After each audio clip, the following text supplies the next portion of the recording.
Hello. So yesterday they dropped the Legacy of the Great Ones. I didn't actually do a video for it yet.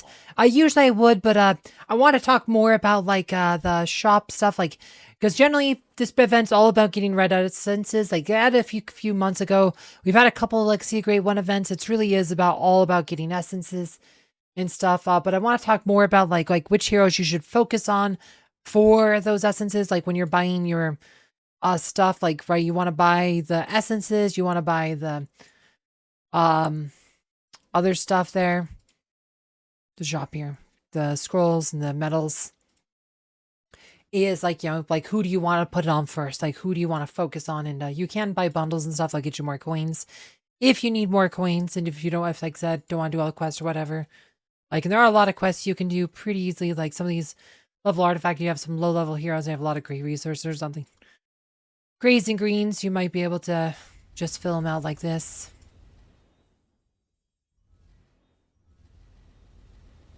I have so many gray. I could probably max out every gray artifact I still have. Gray resource is just such a surplus.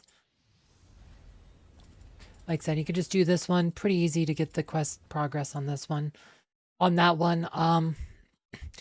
But a question I've been asked a lot is who to focus on first for your artifacts. And for a lot of people, you should probably do your first read and your first book should probably be Sebastian. Sebastian is the best hero in the game, and maxing out his read and book will greatly raise his physical attack. And raising his physical attack lets him start combat with more energy, lets him boost all of his other abilities. Like, physical attack, such an important one. If you can get his artifacts maxed, he might be able to cross that. He'll probably be really close to crossing that 80% threshold, but even if not quite that, he can cross the 80% threshold when patroned with Fenris or Albus. Like, with Fenris or Albus, Sebastian crosses that 80% threshold, so he can Ode to Serenity really fast now. Like, so if you do a fight with Sebastian here, so let's see. So let's do like either Fenris or the other one here, but Celeste, Lars, Krista. Okay, so we'll do Albus even. All right, so like I said, so see how much energy he's starting with here. You should be able to ode really quickly. Okay, well, Dante hit him, but said you should be able to ode after 2 attacks, or just like I said, instead of 3rd attacks. Like, usually you have to wait for his like 3rd thing he does to ode. Now with the new artifacts, like, he's able to get his physical attack high enough with an Oliver, or sorry, with a Fenris or Albus patron, but not Oliver. Oliver won't do it for you. See if we can find oh, these are Titans. See if we can find a better fight here, if we can showcase this a bit better. But like, this is such a big deal. Like, being able to get Ode to Serenity up quicker is always a game changer, because it means you can protect your team better from status effects. So it makes it harder to, like I said, makes it a bit harder for all the control heroes like Arachne and Isaac and stuff to stop you. Why is it 4x? That's weird. Yeah, it's like Ode to Serenity came up way quickly.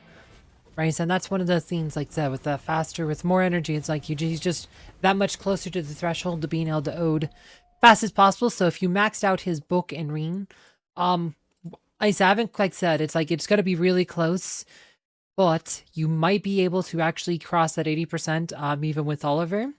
Like I said, so it ends up being really important to max that out. But also these 2 abilities help a lot in the guild raid bosses if you're fighting Osh the Eternal Keeper. It's really important to get those up here. The boss just spawned, so it's the other reason I waited till today, because I want to talk a bit about that. So like I said, so getting him up here, that's super important, because you have to do a bunch of crits and stuff, like, to actually do damage. Like, Sebastian is the main damage. Like, he'll almost always be like top DPS in the Osh fights, just because of the way Battle Song works. Allows him to do pure damage on crit hits. So getting his physical attack higher helps with all that, help his damage.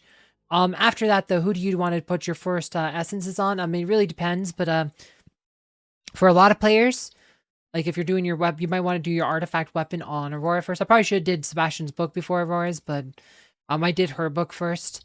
I think for most people, though, Sebastian's probably better, but putting it on your main tank's a good choice, especially if you're using Aurora or if you're trying to tank with Dante or something. Being able to dodge buff that much more dodge that quickly, can just be such a game changer. Just makes dodge that much more powerful. So like I said, so you just have much greater chance of protect your team with just one dodge buff instead of needing two. Like I said, so you now get as much protection for two buffs as you used to get from three. So it's just a really important to do this, especially if you're using like Aurora or Dante or something for your tank. I mean, even like the armor heroes, like having stronger armor buff is definitely going to help a lot. So I do think your tank's probably going to be the first one you want to do your weapon with. After that, though, I'm going to say Isaac's going to be the next most important one, again, for guild raids. He buffs armor penetration, which is probably the most important buff you can have against Osh the Eternal Keeper. Armor penetration allows your heroes to chew through Osh's armor and do max damage. Just having, like I said, Osh has a lot of armor, and just like to get the big hits, you really need to have a lot of armor penetration buffs up. Right, so that's something Isaac can do. I'm not going to do the fight yet because it's only the 150 boss, but I usually wait till the 160. But you know, he tanks with Oliver usually in the Stone Cold line. You can also, there's like some newer lines too you can use, but Stone Cold's kind of like the tried and true one, and the heroes you need for it are all pretty solid PvP heroes, so it's not a bad line to do. But Isaac, like having, like I said, when he ults a lot, like I said, he absorbs magic damage from the defense tiers and then will ult a lot. Which will put up a bunch of those armor penetration buffs, and this is how you do damage. Like when you have a bunch of armor penetration buffs up, the damage of your team increases quite a bit, and that's a super important part of getting the high damage scenes. Like if you want to beat the 160 boss, my guild, like I said, we finally beat the 160 boss for the first time just last week. So having more armor penetration buff, like on his buff, is going to be very, very, very important. It's going to definitely be one of the most important artifacts to develop. Is going to be Isaac weapon. His other ones, his book is probably okay, but like I said, physical attack. I mean, he does do some damage, helps clear out the defense spheres, but this is the one that's really going to be a game changer on him.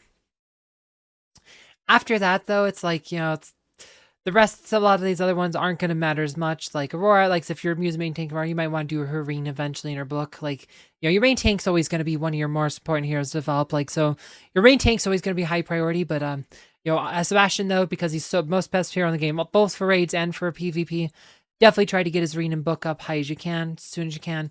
Isaac's weapon's really important for guild raids. Yeah, not too much more to say. Nebula, like for the Osh team, her weapon's okay. Maybe Martha's weapon be okay, but Sebastian and Ju, like they just buff critical hit, which is okay, but it's not quite the game changer that Armor Pen is going to be. Like, they're going to be lower priority compared to some of the other heroes, so wouldn't worry about them quite as much. Sebastian's Battle Song, like just getting his actual basic attack up, will probably do more to help your crit chance than his actual crit buff, so just keep that in mind. But with that said, there is really not too much more to say on it. They've been adding a lot of new features lately. Like I said, they just added the new war flag yesterday.